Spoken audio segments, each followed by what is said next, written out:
काशिफ भाई, आज मैच जो हुआ है सारा, एक्सपेक्ट किया था आपने नीदरलैंड? अच्छा, पाकिस्तान के खिलाफ जिस तरह से वो खेल रहे थे पहले मैच के अंदर, हमें लग रहा था कि ये डेप्थ है इनकी बैटिंग में भी, इनकी बॉलिंग के अंदर, लेकिन फिर लगा कि जनाब हो सकता है पाकिस्तान के खिलाफ चल गए हों, किसी और के खिलाफ ना चले हों। लेकिन साउथ अफ्रीका जैसी टीम को ना सिर्फ टफ टाइम दिया, कॉम्प्रिहेंसिवली मैच विन किया है। क्या कहेंगे सर? जी, सबसे पहले तो आप तमाम नाजरीन और आपके पैनलिस्ट को मेरी तरफ से बहुत बहुत सलाम।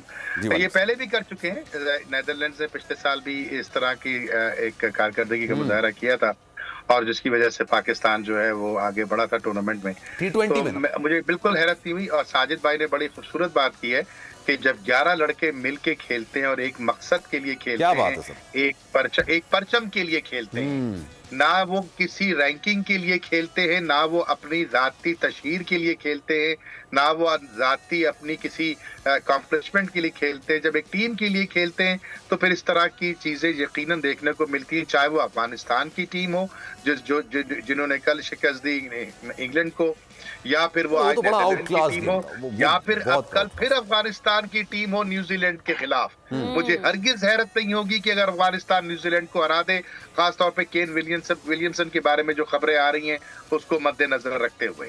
तो ये एक बहुत कुछ लर्निंग कर्व है, बहुत बड़ा एक सीखने का अमल है जो हमारी कौम को और हमारी टीम को इन लड़कों से सीखना चाहिए। केन विलियमसन तो सर शुरू के मैचेस में भी तो नहीं थे ना, वो तो बेसिकली आया, अब उन्होंने अपनी टीम को इतना स्ट्रांग बनाया हुआ है as compare to Pakistan cricket team. हम लोग तो वर्ल्ड कप के अंदर अपने लड़कों को अपनी बेंच स्ट्रेंथ को चेक कर रहा है ना, कि अब्दुल्ला शफी कैसे खेलेंगे, उसामा मीर कैसे खेलेंगे। उन्होंने तो अपने कप्तान तक का आप समझ लें कि बैकअप तैयार किया हुआ है भाई, इसलिए किया हुआ है ना कि वहां पर खौफ नहीं है कप्तान को अपनी पोजीशन का, वहां पर खौफ नहीं है कप्तान को इस बात का कि अगर मैंने एक मैच भी छोड़ा तो मैं वर्ल्ड रिकॉर्ड से हट जाऊंगा, मेरी वर्ल्ड रैंकिंग खराब हो जाएगी। चाहे जिम्बाब्वे हो, चाहे तंजानिया हो, चाहे नीदरलैंड हो, चाहे कोई भी टीम हो दुनिया की, युगांडा हो, बरमूदा हो, मुश्किल टीम हो, मैं जरूर खेलूंगा। मैंने कप्तानी भाई देखिए, आपने बड़ी अच्छी बात की, इसी को आगे बढ़ाइए ना अपनी बात को।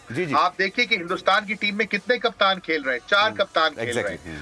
हर मौके के ऊपर हिंदुस्तान के बड़े टूर्नामेंट्स के वक्त आपको उस टीम में 4 कप्तान नजर आएंगे जो मुख्तलिफ वक्तों में कप्तानी कर चुके हैं। वो उनको खौफ नहीं है अपनी पोजीशन का, और जब खौफ नहीं होता तो इंसान फिर अपनी टीम के लिए खेलता है, जो आज नीदरलैंड ने किया, जो उस दिन अफगानिस्तान ने किया, जो कल फिर अफगानिस्तान करने जा रहा है। ये मैं आपको फिर बता दूं। एग्जैक्टली, मैं भी तो 5वां कप्तान भी है जो बेंच पे बैठा हुआ है, वो मेरे प्यारे भाई, वो भी कैप्टन रहे हैं वो लीग क्रिकेट में। बिल्कुल आप बिल्कुल ठीक कह रहे हैं मेरे भाई।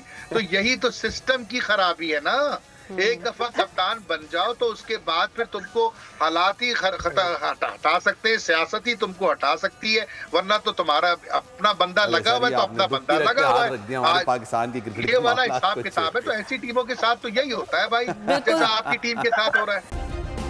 सब्सक्राइब करें और बेल दबाएं ताकि कोई खबर रह न जाए।